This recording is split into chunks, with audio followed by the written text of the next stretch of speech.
आता descriptive pattern आलेला आहे आणि ह्या डिस्क्रिप्टिव्ह पॅटर्न मध्ये विद्यार्थ्यांसाठी एक नवीन बॅच आपण घेऊन येत आहोत, ती म्हणजे अर्जुन बॅच। जसं महाभारतमध्ये अर्जुनला फक्त पक्षाचा डोळा दिसत होता, तशीच डिस्क्रिप्टिव्ह पॅटर्न म्हणजेच पक्षीचा डोळा, म्हणून आपलं कंप्लीट फोकस असणार आहे आन्सर रायटिंग वरती। आपल्या महाराष्ट्रातील यूपीएससी तसेच एमपीएससी क्षेत्रातील प्रदीर्घ अनुभव असलेले तज्ञ द्रोणाचार्य, वेगवेगळे चांगले फॅकल्टीज हे विद्यार्थ्यांना कौशल्य प्रशिक्षण देणार आहेत। तर मित्रांनो, दररोज दोन्ही बॅचचं एकत्र 3 ते 4 या वेळामध्ये आपण आन्सर रायटिंग डिस्कशन घेणार आहोत। जसं तुम्हाला माहिती आहे की मला 15 वर्षापेक्षा जास्त अनुभव आहे डिस्क्रिप्टिव्ह पॅटर्न मध्ये, त्याप्रमाणे प्रॉपर टाइम टेबल बसवलेला आहे। कुठला विषय कधी कंप्लीट करणार, आन्सर रायटिंग कसं करणार, या बॅचसाठी तुम्हाला मराठी आणि इंग्लिशमध्ये प्रॉपर एक्झाम ओरिएंटेड नोट्स मिळणार आहेत। तुमचे या बॅच बद्दल काही अजून प्रश्न असतील तर आपण एक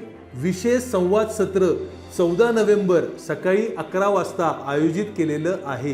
डिस्क्रिप्टिव्ह पेपर कसा सोडवला पाहिजे, प्रश्न कसे येतील, याच्या व्यतिरिक्त तुमचे जर काही प्रश्न असतील तर त्या पण प्रश्नांचं आपण निवारण त्या सत्रामध्ये करणार आहोत। डिस्क्रिप्टिव्ह पॅटर्न मध्ये रिझल्ट आणण्यासाठी आपण सगळे एकत्र येऊन लढूयात, कारण डिस्क्रिप्टिव्ह पॅटर्न म्हणजेच तुमचा निरवदा। जर कुठल्या विद्यार्थीचा राज्यसेवाच्या पूर्वपरीक्षेमध्ये चांगला स्कोर येत असेल आणि त्याला मुख्य परीक्षेमध्ये डिस्क्रिप्टिव्ह पॅटर्न बद्दल प्रश्न असतील तर नक्की मित्रांनो हा व्हिडिओ त्याच्याबरोबर शेअर करा। धन्यवाद।